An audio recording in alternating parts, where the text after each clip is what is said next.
অভিমান? তা তুই না হয় ফিরলি না, কিন্তু ওরা যে বড় কষ্ট পাবে।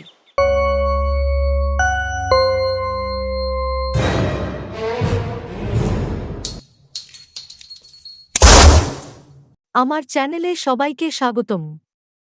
রহস্য, রোমাঞ্চ, ভয় ও অনুভূতিতে সাজানো আমাদের এই বিশেষ নিবেদন। আজকের পর্বে থাকছে নির্বাণ রায় এর লেখা একটি ছোট গল্প, বাড়ি ফেরা। এই কন্টেন্টের যেকোনো অননুমোদিত কপি, পুনরায় আপলোড অথবা পাইরেসি আইনত দণ্ডনীয় অপরাধ। অনুগ্রহ করে অরিজিনাল কন্টেন্টকে সম্মান করুন এবং পাইরেসি সমর্থন করবেন না। আপনাদের সঙ্গে আছি আমি, গল্পের সূত্রধারে তানিশা, গল্প পাঠে ভাস্কর। তাহলে চলুন শুরু করা যাক আজকের গল্প, বাড়ি ফেরা। পুজো শেষের মন কেমন বিকেল। বৃষ্টি থামলেও আকাশের মুখ চোখ থমথমে। জানলার গড়াদে কপাল ঠেকিয়ে দাঁড়িয়ে আছে লেবু। চোখের জল গাল বেয়ে গড়িয়ে শুকনো হয়ে আছে। সামনের রাস্তা শুনশান। রান্নাঘর থেকে বেলনচাকির ঘটর ঘটরের সাথে মায়ের চুড়ির ঠুংঠান ভেসে আসে। নীল হাওয়াই চটিটা পায়ে গলিয়ে রাস্তায় নামে লেবু। আকাশ ঘোর কালো। ঝিকমিকে আলোগুলো কেউ জ্বালেনি। মাইকে গানও বাজছে না। নিচু জায়গায় জমে থাকা গোড়ালি জ্বলে পা দিতে গরম শরীর ছ্যাঁকছেকিয়ে ওঠে। লেবু আর বাড়ি ফিরবে না। এই শেষ। অভিমানী লেবু জোরে পা চালায়। দূরে স্টেশনের আলো দেখা যাচ্ছে। এমন কি চেয়েছিল সে? একটা জিন্সের প্যান্ট বই তো নয়, আর একটা স্নিকার। তাও বাবা দিতে পারলেন না। আচ্ছা, তাও না হয় একটা বছর মেনে নেওয়া যেত। বেশ কদিন ধরেই একটা মোবাইল ফোনের জন্য মায়ের কাছে আবদার করছে সে। একটা মোবাইল ফোন না হলে এক্কেবারে চলছে না। বাকি বন্ধুদের প্রায় প্রত্যেকেরই হাতে মোবাইল রয়েছে। হোয়াটসঅ্যাপ, ফেসবুক, পাবজি শুনে ঈর্ষা হয় লেবুর। মা সেদিন খেতে বসে কথা তুলেছিল বাবার কাছে। হ্যাঁ গো, ছেলেটা টেনে উঠেছে। দূরে দূরে কোচিং যায়। একটা মোবাইল ফোন থাকলে খোঁজ খবরটা নেওয়া যেত। ফিরতে দেরি হলে বড্ড দুশ্চিন্তা হয়। মায়ের মুখের কথা একরকম কেড়ে নিয়েই বাবা বলেছিলেন, আমিও ভাবছিলাম বুঝলে। আচ্ছা, এই সপ্তমীর দিন মাইনে হবে আমার। সেদিন নিয়ে আসবো তখন। সপ্তমীর সন্ধেতে অফিস থেকে বাড়ি ফিরে ক্লান্ত শরীরটা বিছানায় এলিয়ে দিয়েছিলেন লেবুর বাবা। অবসন্ন গলায় মাকে হাত পেড়ে বলেছিলেন, মাইনেটা হলো না বুঝলে। এই কটা দিন একটু টেনে টুনে চালিয়ে নাও। পুজোর পর অফিস খুললেই হাতে পেয়ে যাব। শুনে লেবুর বুকের ধুকপুকুনি বেড়ে যায়। তবে কি বাবা ফোনটা কিনে আনেনি?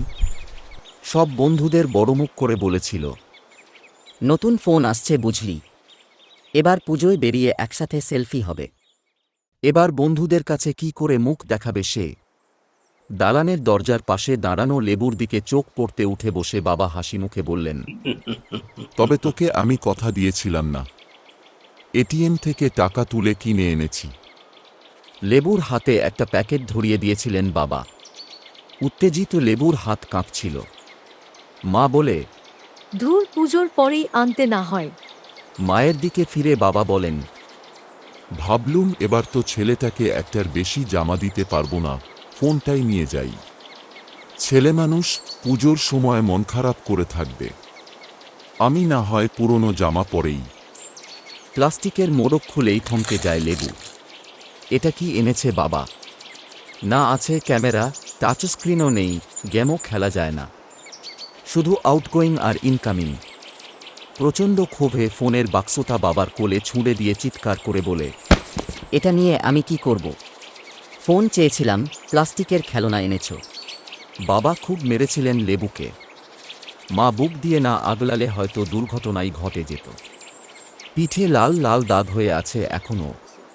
অষ্টমী, নবমী, দশমী বাবার ছুটি ছিল। লেবুর সাথে একটা কথা বলেনি। মায়ের ঠাকুর দেখতে বেরোনোও হয়নি। লেবু শুধু বালিশে মুখ গুঁজে কেঁদেছে।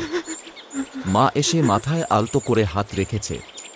মানুষটা বড্ড চাপের মধ্যে আছে রে। হাতে টাকা কড়ি নেই মোটে, তার ওপর কাজের চাপ। ট্রামে বাসে ঝুলে, বৃষ্টিতে ভিজে ফিরে। লেবু পাশ ফিরে শোয়। তার জানার দরকার নেই। চোখ ফেটে জল আসে ছেলেটার। সব বন্ধুরা ঠাকুর দেখতে বেরিয়েছে। কতই না মজা করছে। পুজোর কদিন লেবুদের বাড়ি থমথমে। একাদশীর সকালে বাবা বৃষ্টি মাথায় নিয়েই অফিস বেরিয়ে গেছে। লেবুর স্কুল খুলতে ঢের দেরি। সারাদিন সে মন খারাপ করে বৃষ্টি দেখে কাটিয়েছে। লক্ষ্মী পুজোর পর পড়তে গেলে সবাই কি হাসাহাসি না করবে। কেন সে বলতে গেল অত বড় বড় কথা। নিজের ওপর রাগ হয় লেবুর। বাবার ওপর অভিমানে কান্নার ডেলায় গলা বুজে আসে। বেশ তো, সে আর ফিরবেই না। আজই একটা হেস্তনেস্ত করবে লেবু। স্টেশনের কাছের বড় পুকুরে লাইন দিয়ে প্রতিমা বিসর্জন হচ্ছে। সবাই নাচছে, ঢাক বাজছে, গান চলছে তারস্বরে। হই হুল্লোড়, রঙ্গতামাশা। বাংলা কোচিংয়ের প্রতীক আর শুভকেও দেখতে পেল সে। মোবাইলে ছবি তুলছে। আজকে প্ল্যাটফর্ম খাঁ খাঁ করছে। ডানা ঝাপটে একটা সাদা প্যাঁচা উড়ে গেল। এমনিতেই মফস্বলের ছোট স্টেশন, তার ওপর আবার পুজো শেষের ক্লান্ত বৃষ্টিস্নাত সন্ধ্যা। হালকা সাদাটে কুয়াশা চারিদিকে। দূর থেকে ক্ষীণ ঢাকের আওয়াজ ভেসে আসে। হাওড়ার দিকে যাওয়ার প্ল্যাটফর্মের বেঞ্চিতে বসে লেবু ভাবে, আর ফিরব না। এটুকুও যে বাবা মা দিতে পারে না। হাসির শব্দে চমকে তাকায় সে। ঠিক তার পাশের বেঞ্চিটাতেই কটা বোঁচকা বুঁচকি নিয়ে বসে আছেন এক মহিলা। দুপাশে লেবুরই বয়সী দুটি মেয়ে। কখন এলো এরা? সবারই জামাকাপড় মলিন, পুরনো। চুলে তেল নেই, খালি পা ধুলোময়। মন খারাপ বুঝি?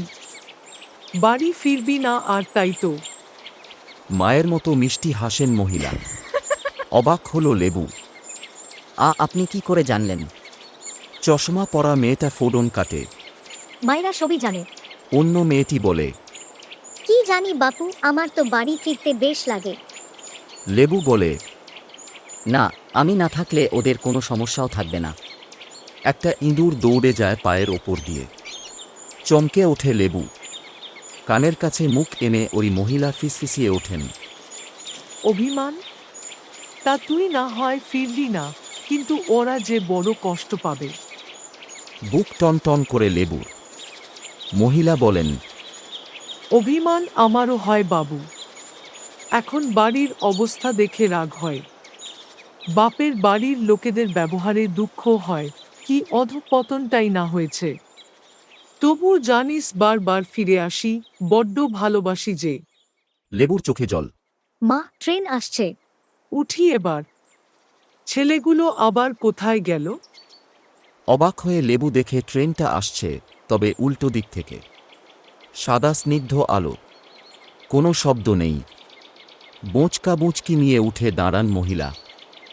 বাড়ি ফিরে যা বাবু। ওরা তোকে খুব ভালোবাসে রে। ঝকঝকে রূপলি ইঞ্জিন নিঃশব্দে এসে দাঁড়ায় সাদা কুয়াশায় মোড়া ফাঁকা স্টেশনে। লেবু হাঁ। মেয়ে দুটো ট্রেনে ওঠে। দুটো ছোট ছেলে কোত্থেকে ছুটে এসে টুকটুক করে লাফিয়ে দিদিদের পেছন পেছন ট্রেনে উঠে পড়ে। কামরায় পাদানিতে পা রাখেন মহিলা। লেবুর দিকে ফিরে হাসি মুখে হাত নাড়েন। অবিকল মায়ের মুখ। হাঁ করে লেবু দেখে ছোট ছেলেটার মুখে হাতির মুখোশ। অন্য ছেলেটা ঢ্যানামত, হাতে খেলনা তীর ধনু। স্নিগ্ধ সাদা আলো আর ঘন কুয়াশায় ঢাকা পড়ে ট্রেন। অন্য প্ল্যাটফর্মে ট্রেনের ভোঁয়ে চটকা ভেঙে লেবু দেখে লোক নামছে ভিড় করে। বাড়ির দিকে ছুট লাগায় সে। বাড়িতে ঢুকেই লুচির গন্ধ নাকে আসে। সদরে বাবার জুতো মোজা। বাবা জামা ছাড়তে ছাড়তে মাকে বলছেন। ছেলেটার জন্য নিয়ে এলাম। চেনা দোকান, ইনস্টলমেন্টে দিল। পুজোর আগে তো আর হলো না। রান্নাঘর থেকে ছ্যাঁক চোখ শোনা যায়। মা বলে। লেবু এলি? ভর সন্ধেবেলা কোথায় বেরিয়েছিলি? লেবু দেখে টেবিলের ওপর একটা প্যাকেট। প্যাকেট খুলতেই লেবুর হাতে নতুন ফোনের বাক্স আর ঝকঝকে দুটো পূজাবার্ষিকী। ছুটে গিয়ে বাবাকে পেছন থেকে জড়িয়ে ধরে পিঠে মুখ গুঁজে দেয় লেবু। কিরে লেবু, কাঁদছিস কেন? ও লেবুর মা, দেখো ছেলের কাণ্ড। ওরে ছাড়। ওরে আমার হাদা ছেলে রে। হো হো করে হাসতে থাকেন বাবা। আপনারা শুনছিলেন নির্বাণ রায় এর লেখা একটি ছোট গল্প বাড়ি ফেরা।